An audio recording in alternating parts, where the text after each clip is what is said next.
എവിടെ വെച്ചാടാ അവിടെ കല്യാണം? എനിക്കറിയില്ല ആശാനെ. അറിയില്ലേ? പറയടാ. അമ്പലത്തിൽ വെച്ചാണേ. കേരള വണ്ടിയില്ലേ? എങ്ങോട്ട് പോകുന്നു? അവിടെ കല്യാണത്തിന്. അത് കലക്കണോ ആശാനെ? കേരള.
ഈശ്വരനെ മനസ്സിൽ ധ്യാനിച്ചുകൊണ്ട് വലതുകാല് വെച്ച് കയറിക്കൊള്ളു.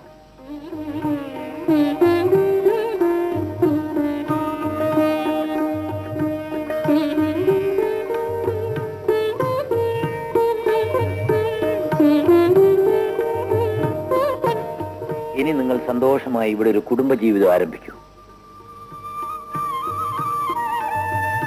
വലിയ വീടും രണ്ടാളുമായതുകൊണ്ട് ആദ്യമൊക്കെ അല്പം വിഷമം തോന്നും. എന്ത് വിഷമം? പരസ്പരം മനസ്സിലിണങ്ങി കല്യാണം കഴിക്കുന്ന പുതിയ തലമുറയ്ക്ക് അവര് മാത്രമുള്ള വീടാണ് ഇഷ്ടം. അല്ലേ ശങ്കരനായര്? ഈ കിഴവികൾക്ക് ഇത് വല്ലതും അറിയാവോ പോയിന്ന പിള്ളേ? അതുകൊണ്ട് ഇനിയുള്ള ചടങ്ങുകൾ ഇവർക്ക് വിട്ടുകൊടുത്തിട്ട് നമ്മൾ വേഗം സ്ഥലം വിടുന്നതാണ് നല്ലത്. അതങ്ങ് മനസ്സിലിരിക്കട്ടെ. ഏതായാലും പാല് കാച്ചി കുടിച്ചിട്ട് ഞങ്ങൾ പോകുന്നുള്ളൂ. വാ മോളെ.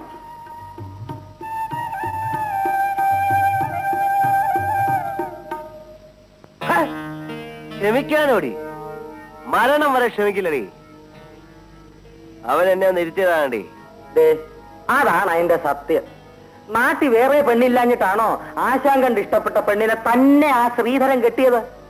അതവൻ അറിഞ്ഞോണ്ട് ആശാന് ജാക്കി വെച്ചതാ. അവൻ ജയിച്ചെന്ന അവന്റെ വിചാരം. അവനെ ഞാൻ തട്ടും, അവളെയും തട്ടും. അവൾ നല്ലവൾ, എന്റെ രാധിക. എല്ലാരും കൂടെ അവളെ ചതിച്ചതാ. ചതിച്ചവരുടെ എല്ലാം പേരിങ്ങോട്ട് പറഞ്ഞു തന്നാട്ടെ ആശാനെ. തട്ടാനുള്ളവരുടെ ഒരു ലിസ്റ്റ് ഉണ്ടാക്കാം. ലിസ്റ്റൊക്കെ എന്റെ മനസ്സിലുണ്ടടാ. എല്ലാത്തിനെയും ഞാൻ കൊല്ലും, എന്നിട്ട് ഞാനും ചാവും.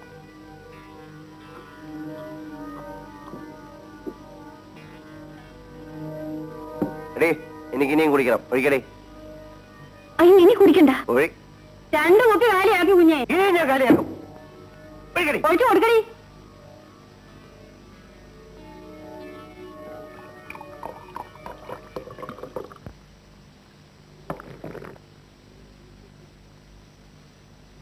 ഈ കാച്ചിയ മുതൽ എന്താ ചെയ്തു വെച്ചിരിക്കുന്നത്? കടുവർത്തിട്ടോ? എന്താ ടേസ്റ്റ് ഇഷ്ടമായില്ലേ? ഇഷ്ടമായില്ലെന്നോ? 25 വർഷമായി ഞാൻ എന്നും കാച്ചിയ മോര് ഉപയോഗിക്കുന്നു. പക്ഷെ ഇവനുണ്ടല്ലോ, ഉഗ്രൻ, ഉഗ്ഗ്രൻ. ജാക്കി വെക്കണ്ട. സത്യമരാധികം ഞാനീ പറഞ്ഞത്. അച്ഛനും അമ്മയും ഇല്ലാതെ വളർന്ന എന്നെ കൂട്ടാനാ ഈശ്വരൻ എനിക്ക് കൈ തന്നിരിക്കുന്നത്. ഒരു പേടിയുള്ളൂ, പറഞ്ഞു തരാൻ ആരുമില്ല. താളപ്പിഴകൾ എന്തെങ്കിലും ഉണ്ടായാൽ പരസ്പരം ക്ഷമിക്കണം, മറക്കണം. അത് അങ്ങോട്ട്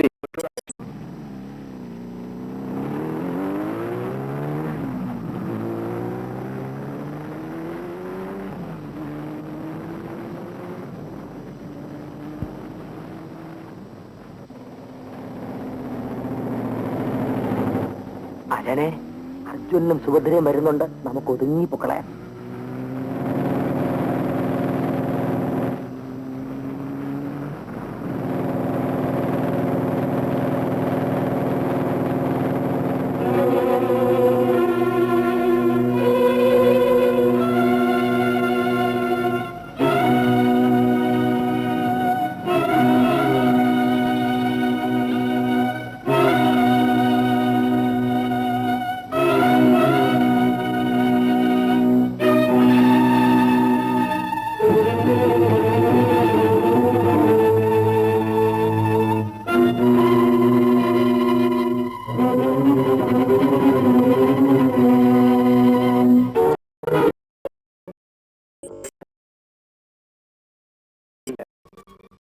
എടുക്കാൻ സാധിച്ചില്ല.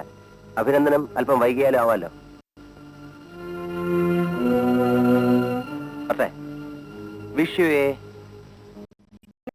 ബോയ്. എങ്ങനെയുണ്ട് ആശാനെ? കലകി. ഏത് നാറിയാലും അവനോട് നിനക്ക് ഉത്തമെന്ന് പേരിട്ട്. നിർത്ത്. എന്നാലും എന്റെ പെങ്ങളെ എന്റെ ആശാനോട് ഇത് വേണ്ട.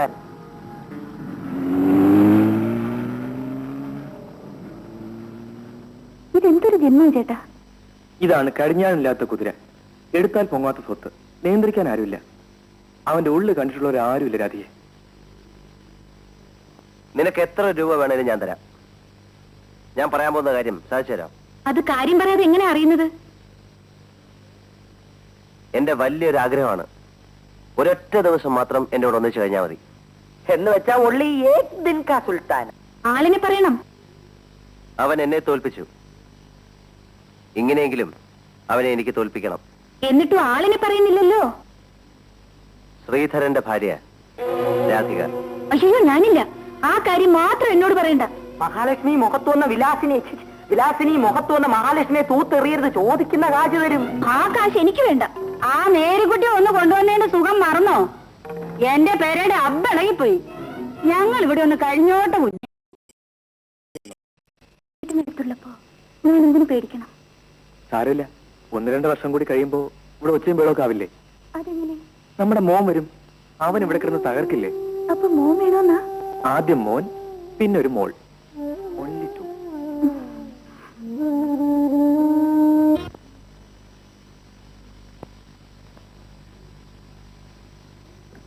വിളിക്കണേ അവനെ. വഴക്കൊന്നും പറയരുത്. അത് ഞാൻ ആലോചിച്ചോളാം. വിളിക്കേ.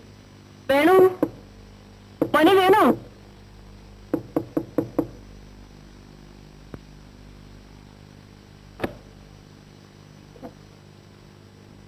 സാറ് ഉറങ്ങിയായിരുന്നു അല്ലേ? നാണം ഉണ്ടോടാ നിനക്ക്? ഞാൻ എന്താ തുണി കൊടുത്തിട്ടില്ലേ? ഇതേ ഒറ്റ അടി തന്നാലുണ്ടല്ലോ. ധിക്കാരം പറയുന്നു തമ്മാടി. വഴക്ക് വേണ്ടെന്ന് ഞാൻ അപ്പോഴേ പറഞ്ഞതാ. ഓടിയപ്പുറത്ത് നട്ടുച്ച നേരത്ത് അവൻ മുറി അടച്ച് കിടന്ന് ഉറങ്ങുന്നു. അവന് ഞാൻ താരാട്ട് പാടണം. വഴക്ക് പറയുന്നത് കുറ്റമാണോ മോനെ? മറ്റൊന്നും വേണ്ട. നിനക്ക് പുറത്തൊക്കെ നിറങ്ങി നടന്നാലെന്താ? ഇതൊരു ശല്യമായല്ലോ. പുറത്ത് കണ്ടാ ചോദിക്കും എന്തിനാണ് തെക്ക് വടക്ക് നടക്കുന്നതെന്ന്. അകത്ത് കയറി കിടന്നാ ചോദിക്കും എന്തിനാണ് മാറി കിടക്കുന്നതെന്ന്. നടക്കാനും വയ്യ, കിടക്കാനും വയ്യ. ഞാൻ ഇനി എന്ത് ചെയ്യണം? ഒരു കാര്യം ചെയ്യും മോനെ, നീ പോയി നിന്റെ ഭാര്യയും കുഞ്ഞിനെയും കൂട്ടിക്കൊണ്ടുവാ. അവരിവിടെ വന്നു കഴിയുമ്പോ കാര്യങ്ങളൊക്കെ നേരെയാകും. ഇല്ലെങ്കിൽ ഞങ്ങൾ പോയി കൂട്ടിക്കൊണ്ടുവരാം. വേണ്ട, നിങ്ങൾ പോകണ്ട. വേണ്ടെന്ന് പറയുന്നത് എന്തുകൊണ്ടാണെന്ന് മനസ്സിലായോടി? നമ്മൾ പോയാൽ രണ്ടിലൊന്ന് തീരുമാനിച്ചിട്ടേ പോരൂ. ഒന്നുകിൽ വരും, അല്ലെങ്കിൽ ഡൈവോഴ്സ്. പോകണ്ടെന്ന് പറഞ്ഞു കൊണ്ട് തന്നെയാ. അവളിവിടെ വന്നാൽ അവൾക്കൊരു ബ്ലൗസ് വാങ്ങണമെങ്കിൽ പോലും ഞാൻ അച്ഛന്റെ മുമ്പിൽ കഴിഞ്ഞെത്തണം. അപ്പൊ വീണ്ടും തുടങ്ങും വഴക്ക്. ആ നാളെക്കെങ്കിലും ഒഴിവാക്കാൻ അവൾ അവിടെ തന്നെ നിൽക്കല്ലേ അച്ഛൻ നല്ലത്. അപ്പൊ അവളെയും കുഞ്ഞിനെയും നീ കൊണ്ടുവരില്ല? കൊണ്ടുവരാനുള്ള സാഹചര്യം ഒത്തു കിട്ടിയാൽ കൊണ്ടുവരും. സാഹചര്യം എവിടുന്ന് വരും? അത് മാത്രം എനിക്കറിയില്ല.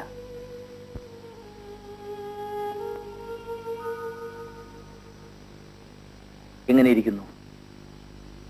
ഇവന് കുടുംബജീവിതം വീതിച്ചിട്ടില്ലടി.